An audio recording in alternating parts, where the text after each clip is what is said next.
আসসালামু আলাইকুম রহমতুল্লাহি ওবরকাতুহ। সম্মানিত দর্শক, প্রধানমন্ত্রী তারেক রহমান তার গত ৬ মাসের কর্মকাণ্ডে তিনি যে আসলে কি করেন, কি করতে চাচ্ছেন, আগামী দিনে কি করবেন।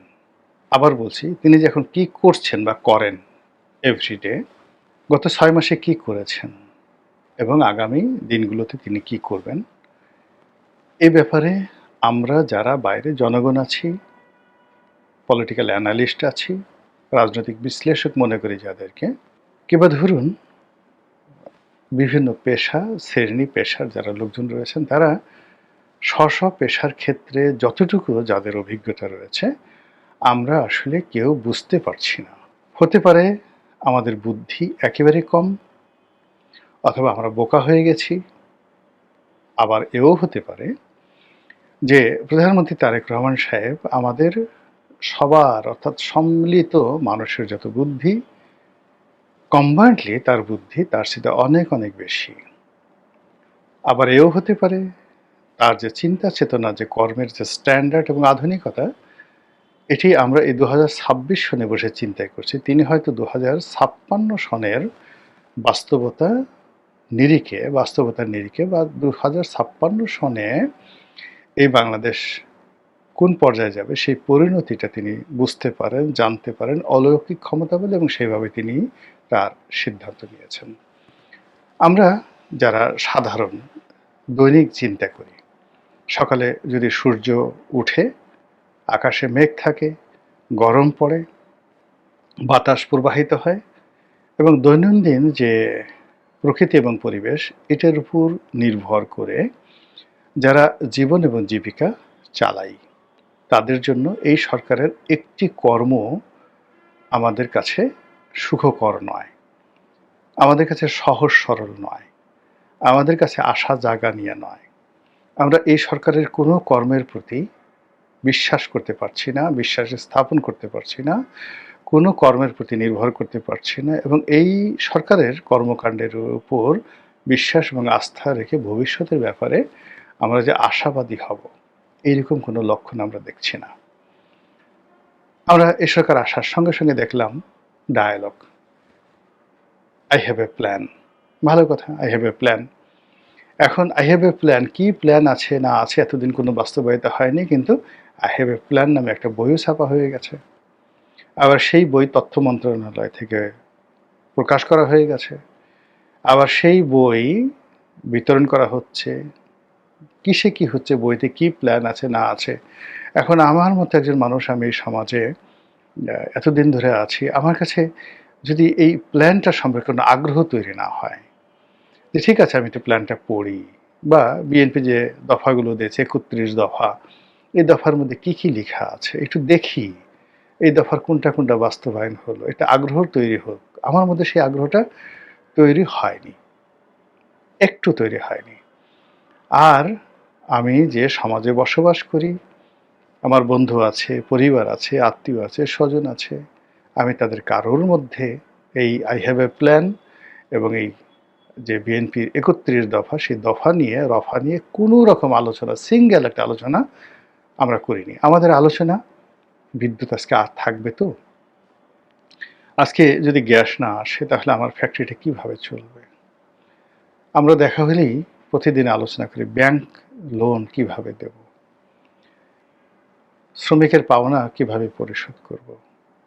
আমরা অনেকেই আলাপ আলোচনা, আমার ফ্যাক্টরি, অমুকের ফ্যাক্টরি বন্ধ হয়ে আছে ২ মাস, ৩ মাস, ৬ মাস, ১ বছর, ২ বছর যাবৎ। সমস্ত মেশিনপত্র নষ্ট হয়ে যাচ্ছে। ওখানে যে ১০-১২ জন সিকিউরিটি গার্ড আছে, সেই গার্ডের বেতন দিতে পারছি না। ওখানে বিদ্যুতের লাইন কাটা, ওখানে একটা সোলার প্যানেল বসিয়ে কোনো মতে সেখানে কয়েকটা ফ্যান ট্যান চালিয়ে আমরা সেই ফ্যাক্টরিগুলো পাহারা দিচ্ছি। এটা হলো আমাদের আলোচনা। আমাদের এই আলোচনার সামনে যদি কেউ এসে বলে যে একটা খাল কাটা হবে তোমার এখানে সামনে দিয়ে, সেই খাল দিয়ে পানি প্রবাহিত হবে। আমাদের সামনে যদি কেউ এসে বলা হয় যে তোমার এই দারোয়ানের বউকে দুটো ফ্যামিলি কার্ড দেওয়া হবে, আপনি নিজে একটু চিন্তা করেন যে মালিক, যার কোম্পানিতে ১০,০০০, ১৫,০০০, ২০,০০০ শ্রমিক কাজ করে বা করত, সে ৫০০ কোটি, ১,০০০ কোটি, ২,০০০ কোটি টাকা ব্যাংক ঋণে আবদ্ধ হয়ে এই ঢাকা শহরে ফকিরের মতো ঘুরে বেড়াচ্ছে, তার ড্রাইভারের বেতন দিতে পারছে না। অনেক মালিক মানে ড্রাইভার নাই, ৩,০০০ ৪,০০০ লোক চাকরি করতো। আমি এরকম যদি জানতে চান অন্তত ১০ জন লোককে আমি দেখাতে পারবো যাদের এই ৩-৪ বছর আগে ৩,০০০ ৪,০০০ লোক চাকরি করতো। সেই সমস্ত মালিক এখন ড্রাইভার রাখতে পারছে না, গাড়ি চালাচ্ছে না, তারা মেট্রোতে চড়ছে, প্রাইভেট গাড়িতে আসা যাওয়া করছে। গাড়িটা যে রিনিউ করবে সরকার ট্যাক্স দিয়ে, এরকম অবস্থা নাই। এভাবে পথে বসে গেছে। তো সেই অবস্থা যখন চলছে তখন সরকার যে কর্মকাণ্ড করছে সেই কর্মকাণ্ড নিয়ে আসলে যারা ভুক্তভোগী সাধারণ মানুষ তাদের কোনো মাথা ব্যথা নেই, তারা শুধু ইয়ানফসি। সেই ইয়ানফসি হলো ব্যাংক থেকে কেউ যদি 1,00,000 টাকা তুলে সেই 1,00,000 টাকা নিরাপদে ঘরে নিয়ে যাওয়া, এটা তার টেনশন। এর কারণ হলো সবগুলো সন্ত্রাসীর উৎপত্তি থাকে ব্যাংকের দরজাতে। যখনই টাকা সে নিয়ে কেউ বের হয়, ওই ব্যাংকের মধ্যে সন্ত্রাসীদের একটা গ্রুপ থাকে, তারা টেলিফোন করে দেয়, চাকু মেরে টাকা নিয়ে চলে যাচ্ছে। এইভাবে অসংখ্য ঘটনা ঘটছে সারা বাংলাদেশে। এরপরে অনেকগুলো ব্যাংকে যাদের আমানত পড়ে আছে, তুলতে পারছে না, আত্মীয় স্বজন মারা যাচ্ছে, একটা টাকা ব্যাংক থেকে তুলতে পারছে না, মানুষের ধৈর্যের বাঁধ ভেঙে যাচ্ছে, ব্রাঞ্চগুলোতে গিয়ে তারা আক্রমণ চালাচ্ছে। তখন আপনি যদি তাকে ফ্যামিলি কার্ডের কথা বলেন, গাছ লাগানোর কথা বলেন, আপনি যদি তাকে নীতি কথা বলেন, দুপুরে কম খাওয়া, ১০০ টাকার খাবার খাওয়া, দেখো আমাদের প্রধানমন্ত্রী ১০০ টাকার খাবার খাচ্ছে, তুমিও ১০০ টাকার খাবার খাবো। ও বলবে, আরে বদমাইশ হারামজাদা, ১০০ টাকার খাবারের কথা বলো, আমি তো আমার ছেলে মেয়েকে ১ টাকার খাবার খাওয়াতে পারছি না, আগে টাকা দে, আমি কোথা থেকে দেবো, এই ধরনের কথাবার্তা কিন্তু চলে আসবে। তো এই যে একটা অবস্থা, সেই অবস্থার জন্য কে দায়ী কারা দায়ী সেটা বড় কথা নয়। বাস্তবতা হলো যে আপনি যদি নেতা হন তাহলে আপনাকে এই দায়িত্ব নিতে হবে। আর আপনি যদি নেতা না হন, দায়িত্ব নিতে আপনার যদি ভালো না লাগে দায়িত্ব ছেড়ে দেন। কিন্তু আপনি গাড়িও চালাতে পারবেন না, গাড়ি চালাবেনও না, স্টিয়ারিং ধরে বসে থাকবেন আর বলবেন যে এই গাড়িতে তেল নাই, কেননা আগের যে গাড়ির মালিক ছিল মদন ব্যাপারী, সে মদন ব্যাপারী তেল রেখে যায়নি। আগে যে ড্রাইভার ছিল কদম আলী, সেই কদম আলী এই গাড়ির স্টিয়ারিংটা নষ্ট করে গেছে, আমি কিভাবে চালাবো, আমি এই জন্য বসে আছি এটা ধরে। বলেন তো, যাত্রী যারা আছে তারা কি বলবে আপনাকে? এরকম কোনো ড্রাইভার কি কেউ চাইবে?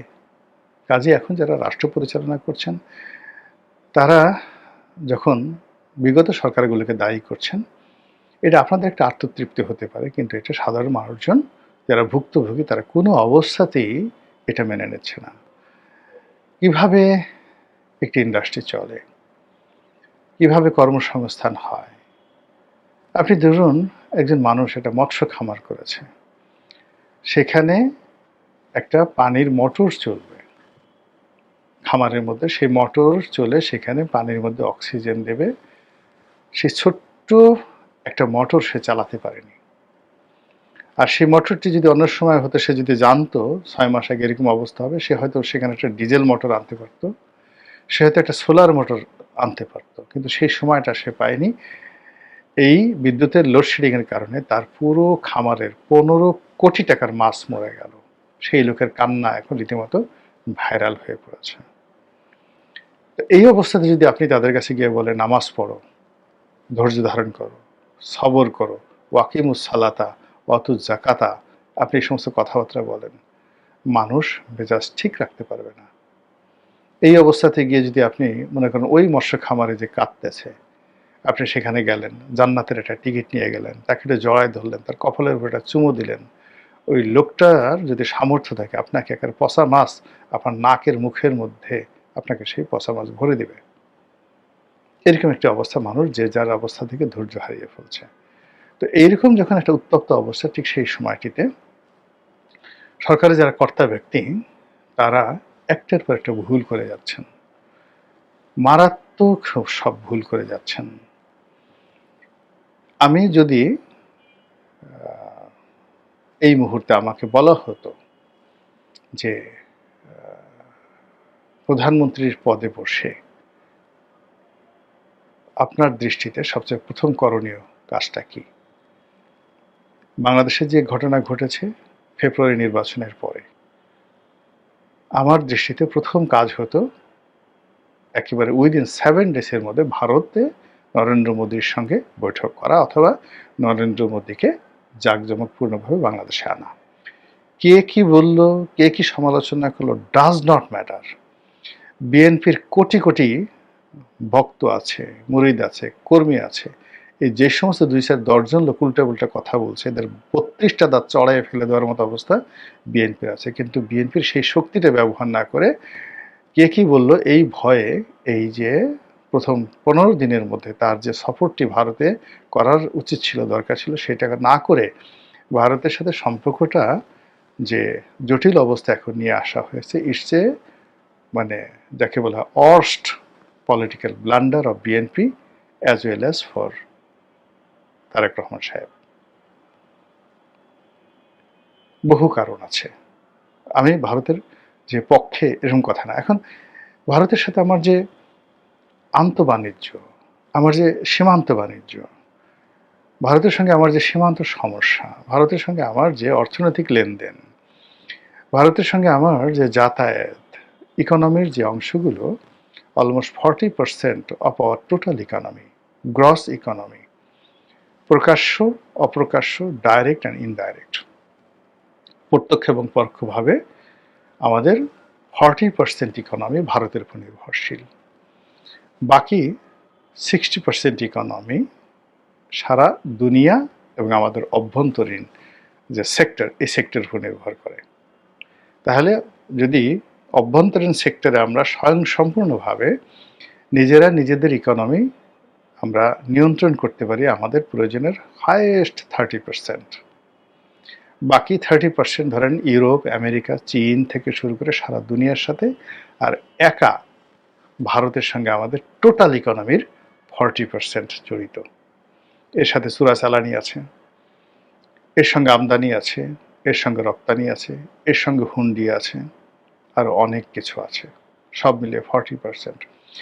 তো এই 40% গ্রস ইকোনমি, যেখানে আমাদের 100% যেটা সেলফ ডিপেন্ডেন্ট নিজেদের ইকোনমি, আমাদের এই যে মুরগি আমরা তৈরি করি না, ডিম, এই ডিমের কাঁচামাল কোত্থেকে আসে, খাবার কোত্থেকে আসে দেখেন তো। ভারত থেকে কত পার্সেন্ট আসে, বাংলাদেশ থেকে আসে। আপনি জামা কাপড় পরতেছেন, তুলা কোত্থেকে আসে, আপনি মরিচ, আদা, হলুদ, রসুন, পেঁয়াজ থেকে শুরু করে যা কিছু কোত্থেকে আসে বলেন তো। আমাদের দৈনন্দিন জীবনের যা কিছু প্রয়োজন তার কত পার্সেন্ট আপনি এই যে প্লাস্টিক থেকে শুরু করে, মানে কি না বলেন, অ্যাজ এ হোল, আমি তো বললাম যে হোল ইকোনমির। আমি এই কথাগুলো বিএনপিতে চ্যালেঞ্জ দেওয়ার মধ্যে খুব অল্প লোক আছে। আমি এই রাষ্ট্রটিকে, সমাজটিকে গত 40টি বছর ধরে প্র্যাকটিক্যালি দেখছি, from the point of as a businessman, as a political analyst, as a journalist, as a member of parliament, as a politician, as a citizen of the country, এই জিনিসগুলো দেখে আসছি। এবং আমি এই ডিপ্লোম্যাটিক জোনে ভারতের সাথে কাজ করেছি, জাপানের সাথে কাজ করেছি, আমেরিকার সাথে কাজ করেছি, ইউর সাথে কাজ করেছি, অস্ট্রেলিয়ার সাথে কাজ করেছি। ফলে এখন যারা নতুন আসছে তারা মানে এদের মধ্যে খুব অল্প লোক আছেন পুরনো অভিজ্ঞতা সম্পন্ন। তো সেই অভিজ্ঞতা থেকে বলছি যে ভারতের যে বিষয়টি, এটি সর্বোচ্চ ডিপ্লোম্যাটিক চ্যানেল দিয়ে এই সরকারের মোকাবেলা করা উচিত ছিল। এখানে ধরুন ভারতের সঙ্গে আমাদের সম্ভাবনা আছে 100টি, সমস্যা আছে 100টি।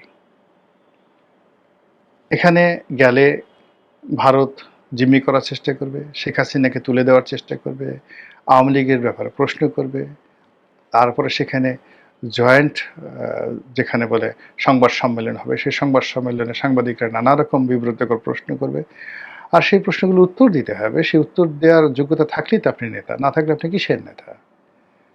সোজা যদি এমন একটা সাধারণভাবে কথা যে আমরা নতুন আসছি, আমরা 17 বছর 15 বছর 17 বছর ক্ষমতার বাইরে ছিলাম, আমি নিজে 15 বছর দেশের বাইরে ছিলাম। এই সময়টিতে বাংলাদেশের যে রাজনৈতিক পট পরিবর্তন হলো, সেই পট পরিবর্তনে ভারতের অত্যন্ত গুরুত্বপূর্ণ ভূমিকা আছে। আমাদের সঙ্গে ভারতের সবসময় একটা যোগাযোগ ছিল, আওয়ামী লীগ জমানাতে যোগাযোগ ছিল, আর এখনো যোগাযোগ আছে, আগামীতেও থাকবে। আমরা ভারতের সাথে যে আমাদের বিদ্যমান মানে সফলতাগুলো রয়েছে, সম্ভাবনাগুলো রয়েছে, এগুলো সর্বোচ্চভাবে আমরা কাজ করব। আর সমস্যাগুলো যেগুলো আছে এগুলো আলাপ আলোচনা অব্যাহত থাকবে। কিছু সমস্যা আমরা সমাধান করার চেষ্টা করতে থাকবো ইমিডিয়েটলি, কিছু সমস্যা মধ্যবর্তী এবং কিছু সমস্যা দীর্ঘমেয়াদে করতে থাকবো। ইন ডিটেলস আমরা এই মুহূর্তে কিছু বলবো না। আমরা এইভাবেই আমরা আমাদের কাজকর্ম করব। আওয়ামী লীগ সম্পর্কে, শেখ হাসিনার সম্পর্কে যদি কথাবার্তা হয়, সেখানে কোনো রকম না, যদি খালি এভাবে বলতে হ্যাঁ উনি বাংলাদেশের প্রধানমন্ত্রী ছিলেন এবং বাংলাদেশে একটা গণ অভ্যুত্থান আছে, তার অনেক কর্মী সমর্থক, কোটি কোটি কর্মী সমর্থক বাংলাদেশে আছে, আবার তার সঙ্গে সঙ্গে তার কোটি কোটি বিরোধিতাকারী আছে। ফলে এই সময় আমরা নতুন একটা সরকার তাকে বাংলাদেশে নিয়ে তার বিচারের মুখোমুখি করা বা সমস্ত কিছু করা ইত্যাদি ইত্যাদি করা, এগুলো সত্যিকার অর্থে আমাদেরকে আরও পরীক্ষা নিরীক্ষা করতে হবে, গবেষণা করতে হবে যে how it could be done. এই অবস্থাতে ভারত যে তাকে এখানে রেখেছে, আশ্রয় দিয়ে রেখেছে, এই জন্য ভারতের প্রতি কৃতজ্ঞ। আমরা ভারতের সঙ্গে এই বিষয়গুলো নিয়ে আলাপ আলোচনা করে, বাংলাদেশে যারা এক্সপার্ট আছে তাদের সাথে আলোচনা করে একটা পলিটিক্যাল, যাকে বলা হয়, স্পেস তৈরি করে আওয়ামী লীগের বিষয়, রাজনীতি করার বিষয়, শেখ হাসিনার বিষয় এমন একটা সিদ্ধান্ত আমরা নেওয়ার চেষ্টা করব যেন কোনো পক্ষের ক্ষতি না হয়, সকল পক্ষের জন্য লাভজনক হয়। আচ্ছা ধরেন এই কথা যদি দিল্লিতে বসে তারেক রহমান সাহেব বলতেন, বাংলাদেশে যদি এই কথাগুলো বলতেন, বলেন তো আমার এই কথাগুলো বললাম, আপনি আমাকে কি বলবেন?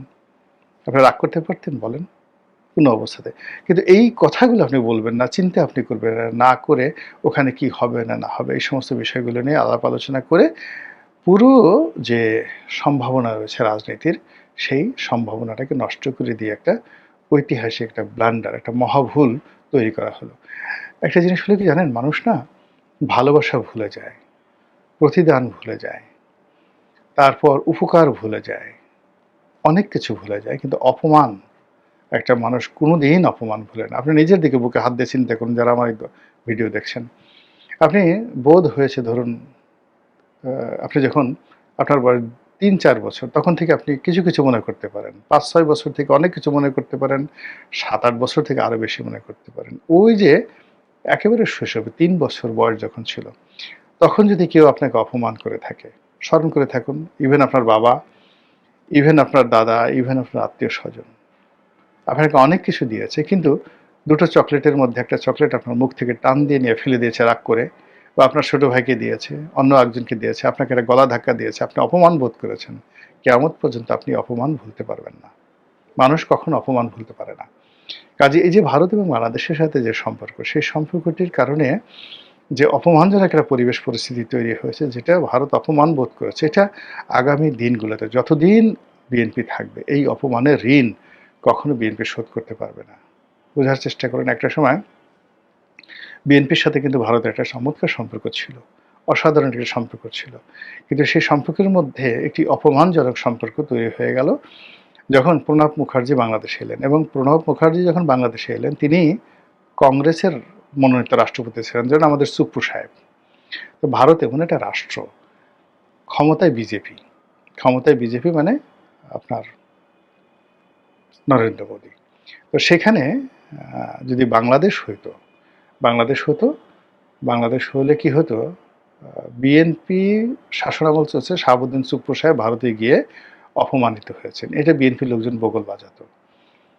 কিন্তু আমেরিকা, ভারত, ইংল্যান্ড এই সমস্ত রাষ্ট্র, তারা তাদের চেয়ার পদ পদবীকে তাদের ন্যাশনাল ইগোতে তারা সেটা ট্রিট করে।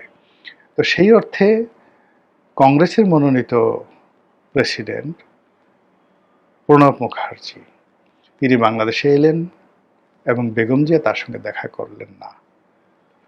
নির্ধারিত বৈঠক ছিল, সেই বৈঠক তিনি করলেন না ক্ষুদ্র একটি অজুহাতে। এবং এই অপমানের কারণে ভারত রাষ্ট্র অ্যাজ এ হোল, বিজেপি সরকার, নরেন্দ্র মোদী, তারা কিন্তু মানে আগস্ট মাসের ২০ তারিখ পর্যন্ত, মানে আগস্ট মাসের ২০২৪ সনের আগস্ট মাসের ১ তারিখ পর্যন্ত বিএনপিকে কোনো স্পেস দেয়নি। যখন শেখ হাসিনাকে তারা রাখতে পারলো না, তারা প্রথমে চেষ্টা করলো ডক্টর মোহাম্মদ ইউনূসের সঙ্গে একটি সহনশীল সম্পর্ক করার জন্য। সেটা যখন ব্যর্থ হলো, তখন তারা বিএনপির ব্যাপারে সফট হলো, কিন্তু অপমানটা কিন্তু ভুলেনি, অপমানটা কোনো অবস্থাতে ভুলেনি এবং ভুলবেও না। এবং সেই অপমানের পরে আবার দ্বিতীয় দফাতে এই যে ২০২৬ সনের আগস্ট মাসে এসে তারা এই ভারত সফরে যাবেন তারেক রহমান সাহেব। এটাকে নিয়ে যে জলঘোলা হলো, যে অপমানজনক ঘটনা তৈরি হলো এবং পুরো ভারতের বিজেপি, কংগ্রেস, পশ্চিমবঙ্গের মানে যত লোক আছে সরকার, এমনকি নরেন্দ্র মোদীর যারা ঘোর বিরোধী, একেবারে ঘোর বিরোধী, তারাও কিন্তু বলছে যে বাংলাদেশ আমাদেরকে অপমান করেছে, এটা ঔদ্ধত্য, এটা সীমালঙ্ঘন, এটা কোনো অবস্থাতেই মেনে নেওয়া যায় না। এই পরিস্থিতি আগামী দিনে কিভাবে জনাব তারেক রহমান সাহেব সামাল দিবেন, কোন শক্তির বলে এবং কোন সহযোগিতার বলে এবং কোন পদ্ধতিতে, এটা উনার মাথায় হয়তো আছে, কিন্তু আমার মাথায় এটা কোনো অবস্থাতেই ঢুকছে না। মহান আল্লাহ আমাদের সবাইকে হেদায়েত দান করুন এবং হেফাজত করুন। আসসালামু আলাইকুম ওয়া রাহমাতুল্লাহি ওয়া বারাকাতুহু।